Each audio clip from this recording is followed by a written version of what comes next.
Përshëndetje të gjithëve, mirë se na keni ardhur sot në ambientet e shoqatës Nexhat Albania.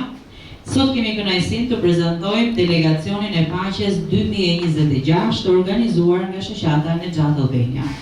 Në një kohë ku e gjithë bota ndodhet në një situatë të trazuar për arsye të ndryshme, qofshin këto politike, kulturore, sociale, nëpër masa ndërkombëtare, vjen një moment reflektimi për çdo kombësi ku duhet të kuptojë se sa e rëndësishme është paqja dhe për paradoksin më të madh, sa duhet të luftojmë për paqen.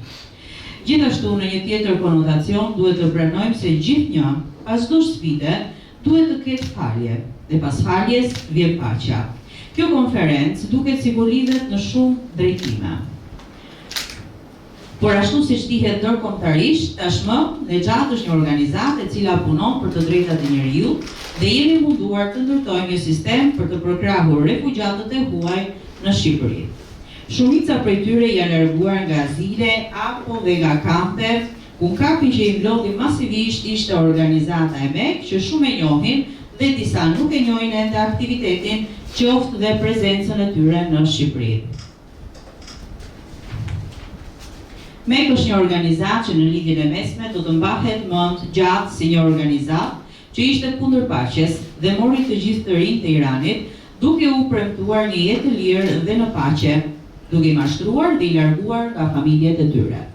Pas kaq vitesh, këta të rinj sot janë bërë burra të rritur dhe të cilët kanë mbi 30 vite pa folur me familjet e tyre.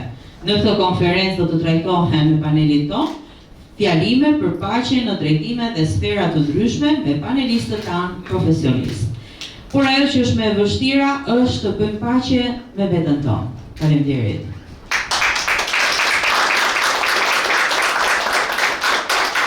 Si fillim, ne do të ndjekim një video prezantuese për këtë ditë që jemi mbetur. Në një kohë kur bota përballet me sfida të shumta, konfliktet, urrëtia dhe ndarjet vazhdojnë të prekin jetën e miliona njerëzve.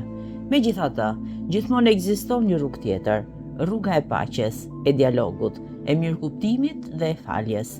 Me këtë frym, shoqata Nexhat Albania organizon delegacionin e paqes 2026, një iniciativë që bashkon njerëz me përvoja, profesione dhe histori të ndryshme, por me një mision të përbashkët, të promovojnë paqen, respektin për dinjitetin njerëzor dhe bashkëjetesën mes njerëzve. Ky delegacion organizohet në kuadër të ditës botërore të paqes dhe faljes, si një thirrje për reflektim, bashkim dhe përgjegjësi të përbashkët ndaj së ardhmes që dëshirojmë të ndërtojmë. Paqja nuk është thjesht mungesa e luftës. Paqja fillon në familje, në shkollë, në komunitet dhe në zemrën e çdo individi. Ajo ndërtohet përmes dialogut, respektit reciprok, mirëkuptimit dhe gatishmërisë për të falur. Vetëm duke kultivuar këto vlera, mund të ndërtojmë një shoqëri më të drejtë, më të sigurt dhe më njerëzore. Delegacioni i paqes 2026 mbledh së bashku personalitetet të jetës publike, akademik, historian, artist, psikolog, aktivist, përfaqësues të institucioneve dhe profesionist të fushave të ndryshme, të cilët me përvojën dhe angazhimin e tyre japin një kontribut të çmuar në forcimin e kulturës së paqes dhe respektimit të drejtave të njerëzit. Ky aktivitet është një hapësirë ku zërat e ndryshëm bashkohen për të ndarë ide, përvoja dhe vizione, duke dëshmuar se ndryshimi fillon kur njerëzit zgjedhin të bashkëpunojnë në vend që të ndahen.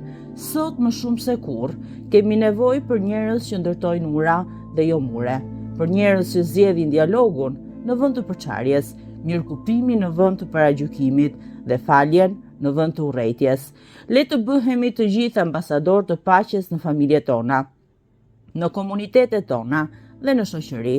Çdo fjalë e mirë, çdo veprim solidariteti dhe çdo gest mirëkuptimi është një hap drejt një bote më të qetë dhe më të drejtë. Shoqata Nexhat Albania falenderon të gjithë pjesëmarrësit, partnerët dhe mbështetësit që kontribuojnë në këtë mision fisnik. Së bashku dëshmojmë se paqja nuk është vetëm një ideal, por një përgjegjësi që na përket të gjithëve. Delegacioni i paqes 2026 është një mesazh shprese, një thirrje për unitet, një angazhim për dialog, një besim se ardhmja ndërtohet nga njerëz që zgjedhin paqen, sepse paqja fillon me secilin prej nesh.